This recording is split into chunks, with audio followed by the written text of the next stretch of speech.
Welcome viewers to the Personal Injury Law Show. My name's Tony Carbone, personal injury lawyer, 25 years experience. Next to me I've got an accredited specialist, John Carantis. How are you, John? Good evening, Tony. Good evening, viewers.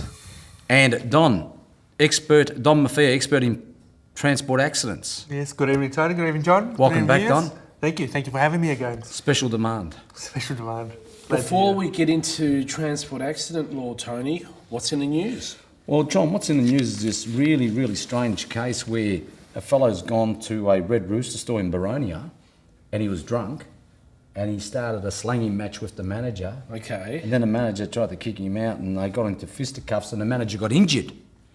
And he's put in a claim for his Oh, so the no manager's fault benefits. So the manager's been injured in the course of work, Yeah. and he's put in a work cover claim. He has. He wants his medical expenses paid, also his loss of income. Now, He won.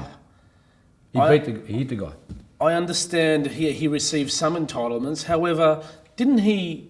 It was in the Getting- course of employment. It John. was in course of employment, but as we both know, under the Act, if you've acted unreasonably, there are certain provisions which actually prevent you from receiving work cover entitlements. John, that's Tony. probably going to be the subject of just one Yeah. show on its own. So he's in a fight with a customer, and he's he's got received compo. Yep. But I compensation. think Johnny had the fight outside the restaurant. They took the fight outside. It started inside, but there was a started lot. inside, they took it outside. There's a lot of hee-ho, a Yeah. few words It's an being interesting bandied around the case, place. Tony. Very Interesting Yep, case. we're on the topic of transport accidents, but not so much in the conventional format of driving. We're going to be doing the use of. So essentially, what is not a transport accident? That's correct, but involving vehicles. That's right.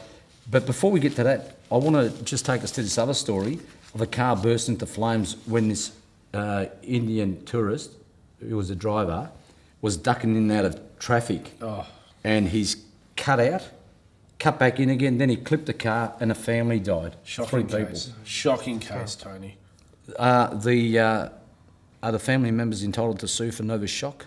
That's correct. Under the Act, they can claim for nervous shock from And, TSC and receive benefits, medical expenses. But they have to lodge a wages. primary claim, don't they? They do. They have to lodge a claim for compensation with the TAC. Okay, but it's a sad case. It's very Just sad. shows you we're on the topic of transport accidents, and there seems to be so many deaths on these roads. It's just outrageous how many we've actually got. Yeah, that's right.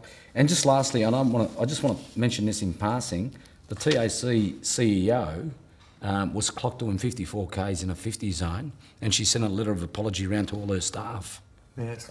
And the papers obviously jumped on it, so I guess you got to commend her for being honest and I guess apologetic, and it's Yeah. not too hard to do 54 in a 50 zone, but it just shows you. Still, yeah. Collingwood lost their sponsorship with TAC because of their players acting a bit. Well, that's right. They had that drink driving. I think campaign. Richmond had a lot of problems too, didn't they? Yeah.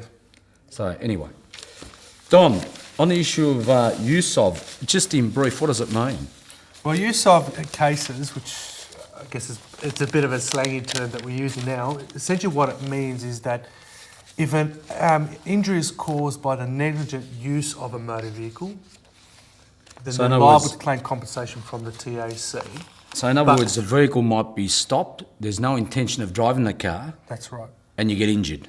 That's entirely right. So it's not one where it's a driving, it's not a transport accident for the purposes of the Transport Accident Act. It's a negligent use of a motor vehicle. And generally these incidences are not covered by the Transport Accident Act in the sense of their no-fault benefits, and also that there is no thresholds to access common law claim for damages. John, you know what the thresholds? Yes. Yeah. You don't have to prove that there's a serious injury. No. You don't need the 5% test for under the Wrongs Act. So, Tony, we're not talking about the usual transport No, accident, no. are we? No, it's not the usual. It's just arising from the use of a motor vehicle. So you have the example of, for example, if you're working on a vehicle and for some reason the vehicle, like if you put them on jacks and the jack fails and the vehicle falls, that could be a negligent use of the motor vehicle. So the person that put the car on the jacks didn't do Yes. it properly, collapses on top of you. Yeah. So you don't have to show you've got a serious injury. And therefore, yes, the injured person can just issue court proceedings pursuant to the Wrongs Act. Well, there's also the case of the fellow in Hines and Hines. That's right. Don, Well, the radiator cap. Well, the case that sort of defined this use of cases is the matter of Hines and Hines, where Mr. Hines, I believe the car was overheating, so he stops on the side of the We're road. not talking about Rosella, are we? You know, Hines. Yeah, no, not Rizal. So he stops on the side of the road, and Mrs. Hines, who's a passenger, gets out of the vehicle. They both pop the bonnet, and the last thing you do when a car overheats, he takes off the radiator cap, and the water explodes all over Mrs. Hines. She suffered quite significant scarring, I believe, and burns. John, he was negligent. Well, opening the radiator cap is Well, if you have a the look act at in the- itself. If you ever look at the cars now, they've actually got on it, don't open the cap when the engine's on Exactly. or when it's warm. Essentially, you've got to let it cool down and you've got to put a rag over the top to make sure it doesn't explode in your face. How many times has that happened to people? It happened to me once and I was very lucky I didn't get burnt. Well, look, it does happen to people, but most people that use cars, Tony, everyone knows, don't open the radiator cap. That's right. You can be pretty naive, When- it does happen. That's right. Let's take us to the other case of Catrulis, Don. That's the main case Well- in relation to use of. Look, the Catrulis case is one that was recently decided in the, I believe, it was Supreme Court, Court of Appeal, whereby Give us the Mrs. facts, Catrulis, yeah. well, Mrs. Catrulis was on a bus and she was disembarking the bus and she had a child with her. So she was getting off at the front door. And so the bus was stationary, the doors open, Mrs. Catrulis was walking down the steps, gets off the bus and her son was behind her. Her son was 7 years of age. He was still on the steps. And when she went to grab her son to help him walk down the stairs, the bus driver unintentionally closed the door on her arm.